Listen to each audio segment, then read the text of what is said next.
তেঁতুলিয়া নদী থেকে অজ্ঞাত এক নারী লাশ উদ্ধার। পটুয়াখালী বাউফল তেঁতুলিয়া নদী থেকে অজ্ঞাত এক নারীর লাশ উদ্ধার করা হয়েছে বৃহস্পতিবার 27 জুন দুপুর 12টার দিকে।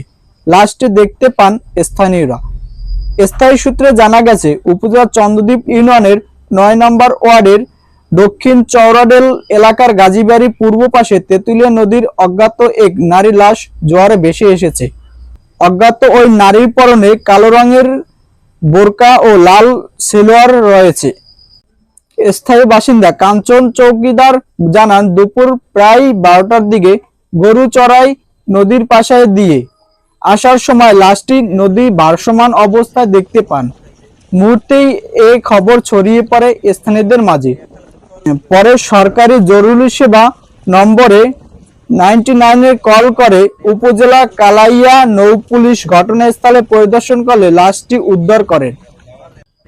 এ বিষয়ে চন্দ্রদ্বীপ ইউনিয়নের পরিষদের চেয়ারম্যান এনামুল হক আকসাদ মোল্লা বলেন, একটি লাশ ভেসে এসেছে, থানায় ওসিকে বিষয়টি অবগত করেছি।